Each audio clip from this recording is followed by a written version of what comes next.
কারণ অটোরিকশা ব্যবসাটা কিন্তু সম্পূর্ণ একটা কাঁচা টাকার ব্যবসা। কারণ একটা বিষয় দেখেন, অটোরিকশা চালানো খুব সহজ, থ্রোটল মারলেই গাড়ি দৌড়ায়, কোনো ডান দেখা লাগে না, কোনো বাম দেখা লাগে না, কোনো কাগজপত্র তৈরি করা লাগে না, কিচ্ছু করা লাগে না, খালি পার্কিং খরচ, চার্জ দুটা দিলেই এনাফ।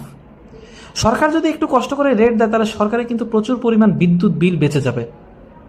সো সরকারের এই জায়গায় অত্যন্ত গুরুত্বপূর্ণ বিষয় হিসেবে নজর দেওয়া উচিত। সরকারের বিদ্যুৎ বাঁচানোর জন্য হলেও এই বিষয়টার দিকে সরকারের খুবই স্ট্রংলি নজর দেওয়া উচিত। এবং অটোরিকশা ধূপ করে সব বন্ধ করে না দিয়ে ধাপে ধাপে অটোরিকশা বন্ধ করতে হবে। সরকার যদি ব্যাটারি খুলে ফেলতে পারে, অটোমেটিকলি তখন অটোরিকশা লাইনে চলে আসবে।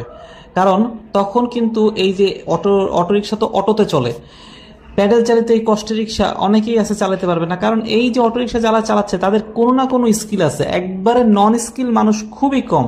ভাই গ্রামের দিকে হচ্ছে কি ক্ষেত খামারের লোক পাওয়া যাচ্ছে না, মানে ধান কাটার জন্য লোক পাওয়া যাচ্ছে না, লেবার পাওয়া যাচ্ছে না। তাদের স্কিল আছে কিন্তু তারা অটো চালাবে। কারণ হচ্ছে অটোরিকশায় কষ্ট কম, পুরাটাই হচ্ছে কাঁচা টাকা। জাস্ট ছোট্ট মারলাম, কাগজ কলম কোনো কিছু লাগে না, একটা অবৈধ গাড়ি চালাইলাম, কাঁচা টাকা ইনকাম করলাম। এত সহজে তা আর কোনো প্রফেশনে এত সহজে ইনকাম করা যায় না।